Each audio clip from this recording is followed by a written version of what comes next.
President.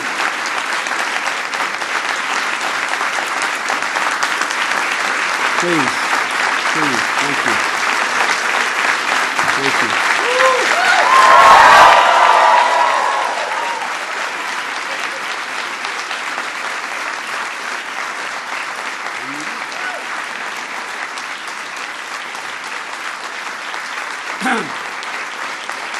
Please. Thank you. Ricchetti, you're fired.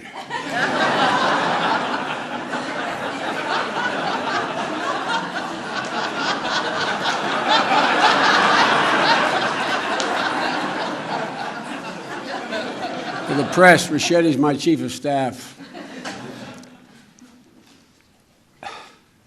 I had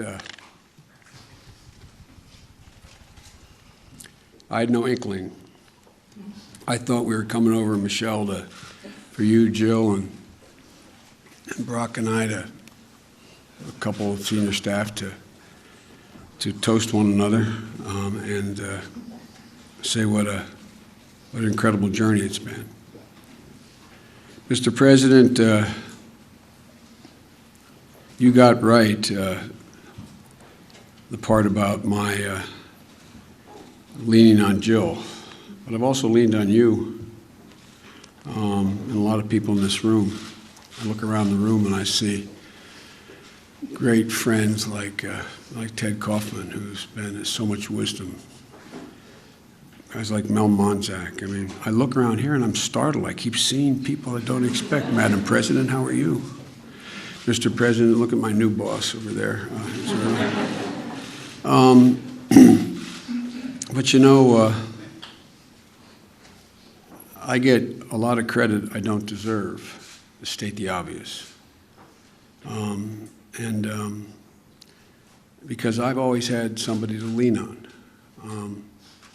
From back that time in 1972, when the accident happened, I leaned on, and I mean this in a literal sense, Chris knows this, Dodd knows this, and Mel knows this, and Ted knows this. I leaned on my sons, Bo and Hunter. And I continue to lean on Hunter, who continues to, in a bizarre kind of way, raise me. I mean, I've leaned on them. You know, Mr. President, you observed early on that when either one of my boys would walk in the room, they'd walk up and say, "Dad, what can I get you? Dad, what do you need?" And then Jill came along and she saved our life. No man deserves one great love, let alone two. But everybody knows here, I am Jill's husband. Everybody knows that I love her more than she loves me, with good reason.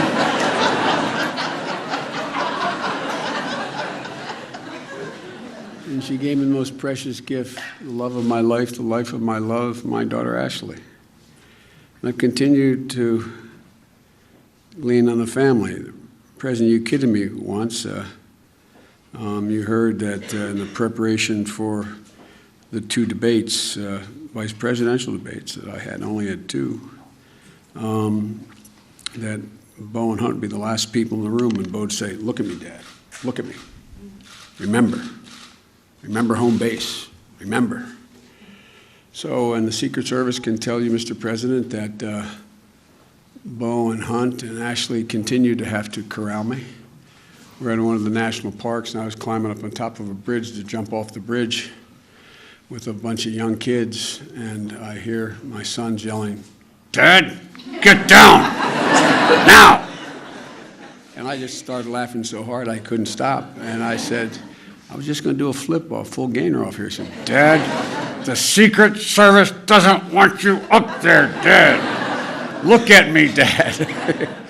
You know, so we've never figured out who the father is in this family. And Mr. President, you know that with good reason, there is no power in the vice presidency. Matter of fact, I just did for Nancy Pelosi's daughters, you have readings of the Constitution. You probably did one for her. They had me read the provisions relating to the vice presidency in the Constitution. And there is no inherent power, nor should there be. But Mr. President, you have more than kept your commitment to me by saying that you wanted me to help govern. The President's line often, other people don't hear it that often, but when someone say, "Can you get Joe to do such and such?" he says, "I don't do his schedule, he doesn't do mine." Every single thing you've asked me to do, Mr. President, you have trusted me to do. And that is that's a remarkable thing. I don't think, according to, I see the president of Georgetown here as well, I don't think according to the presidential and vice presidential scholars that kind of relationship has existed. I mean, for real. It's all you, Mr. President. It's all you. The reason why when you send me around the world, nothing gets, as my mom would say, gets missed between the cup and the lip is because they know when I speak for them. And it's been easy, Mr. President, because we not only have the same political philosophy and ideology, I tell everybody, and I've told them from the beginning, and I'm not saying this to reciprocate, I've never known a president, and few people I've ever met, my whole life I can count on less than one hand, who've had the integrity and the decency and the sense of other people's needs like you do. I know you're upset when I told the story about when Hunt and I were worried that Bo would have to, that he would, as a matter of honor, decide he had to step down as Attorney General while he was fighting his battle because he had aphasia. He was losing his ability to speak. And he didn't want to ever be in a position where, to him, everything was about duty and honor.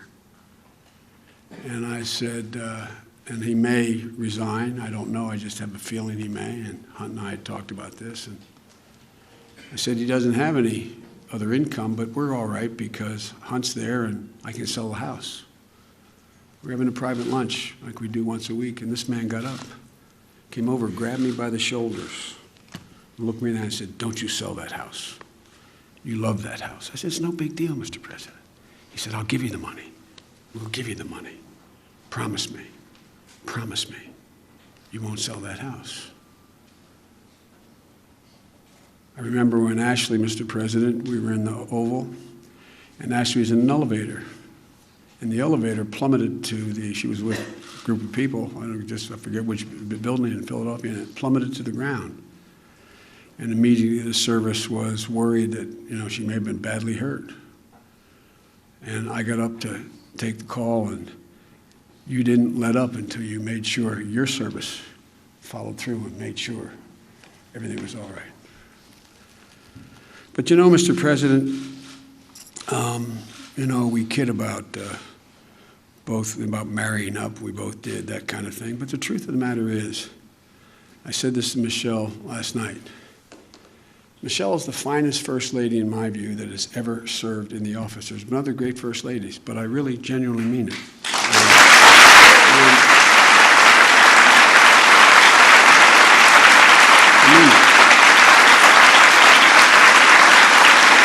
I kid.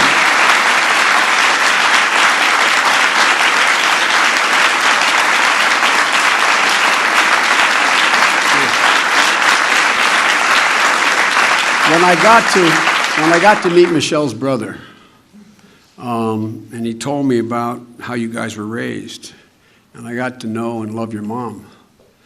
If your mom were 15 years older, she could have been my mom. I mean, literally, the way you were raised, the way we were raised, there wasn't any difference.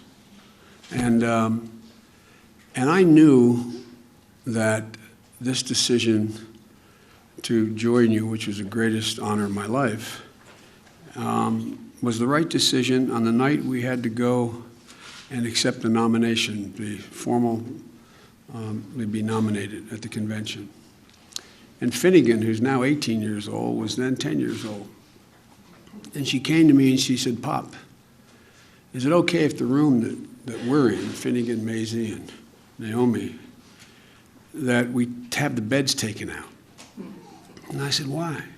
He said, "Maybe the Obama girls and your brother's children, maybe they would come down and all sleep together in sleeping bags." And I give you my word as a Biden, I knew when I left to go over to the convention, opened that door and saw them cuddle together, I knew this was the right decision. I knew it was the right decision. I really did. Because, Mr. President, the same value set. The same value set. Folks, you know, I joke with my staff that I don't know why they pay them anything, because they get to advise me.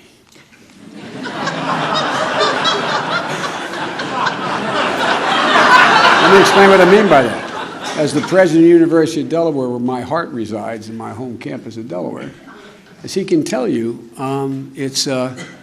I get to give you advice. I get to be the last guy in the room and give you advice on the most difficult decisions anyone has to make in the whole world.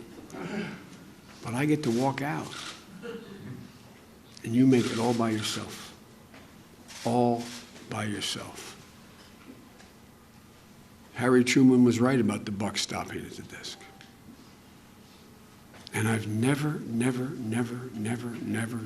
once doubted on these life and death decisions. I never once doubted that your judgment was flawed. Not once. Not once. And we've disagreed and we've argued and we've raised our voices to one another, which we made a deal we'd be completely open like brothers with one another. But Mr. President, I've watched you under intense fire.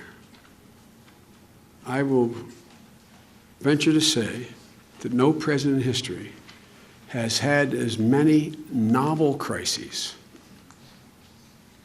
land on his desk in all of history. The Civil War was worse, the World War II was worse, World War I. But, Mr. President, almost every one of the crises you faced was a case of first instance. Case of first instance. And I watched that prodigious mind and that heart as big as your head. I've watched you. I've watched how you've acted. When you see a woman or man under intense pressure, you get a measure, and you know that, Michelle, and your daughters know it as well. This is a remarkable man. And I just hope that the asterisk in history that is attached to my name when they talk about this presidency is that I can say I was part of the journey of a remarkable man who did remarkable things for this country.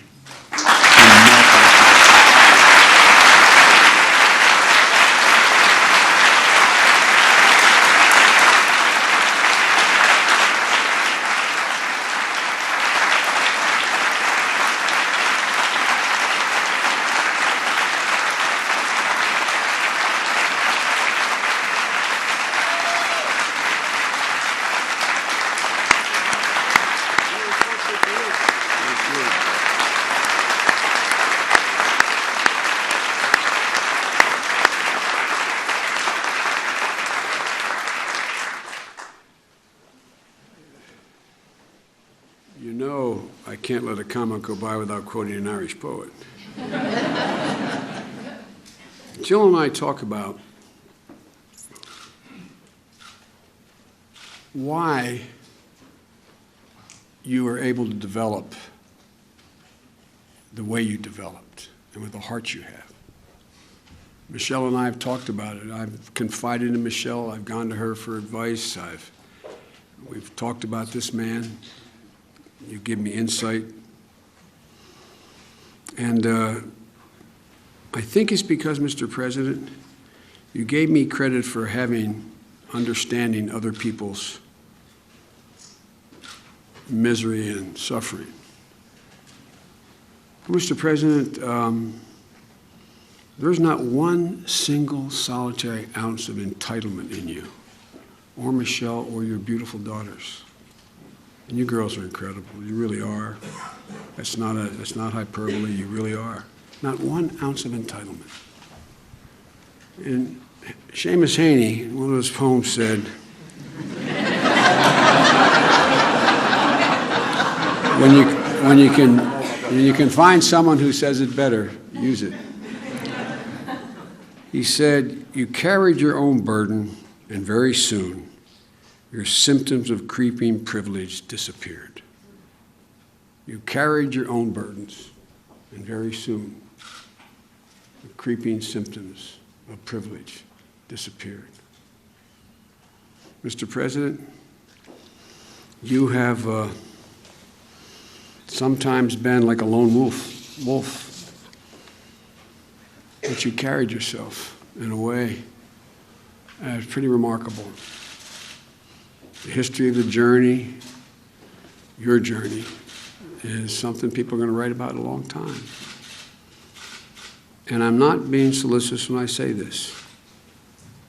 And you're so fortunate, both of you, to have found each other. Because all that grounding, all that you had, made this guy totally whole. And it's pretty amazing. Mr. President, dishonor is not only well beyond what I deserve, but it's a reflection of the extent and generosity of your spirit. I don't deserve this, but I know it came from the President's heart.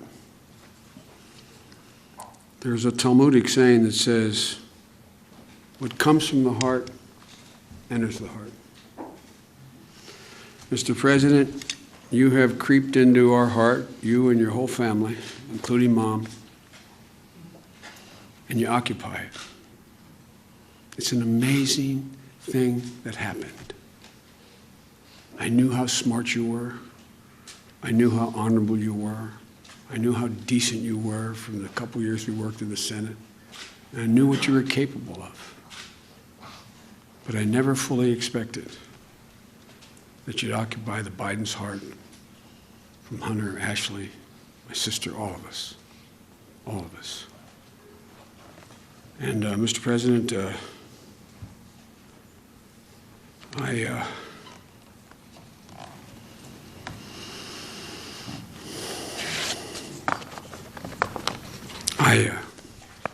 I'm indebted to you. I'm indebted to your friendship. I'm indebted to your family. And I'll tell you, I'll end on a humorous note. We're having lunches, and mostly, and it's whatever in either one of our minds. We talk about family an awful lot. And about 6 months in, the President looked at me and said, you know, Joe, you know what surprised me? How we've become such good friends. And I said, surprised you? But that is candid Obama. And it's real. And Mr. President, you know, as long as there's a breath in me, I'll be there for you. My whole family will be, and I know it is reciprocal. And I want to thank you all so very, very, very much. All of you for being here.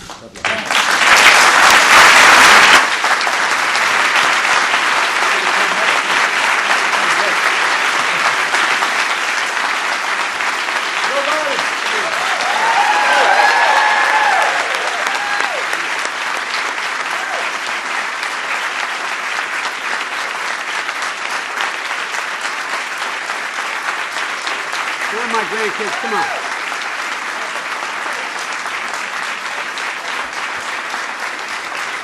Come on.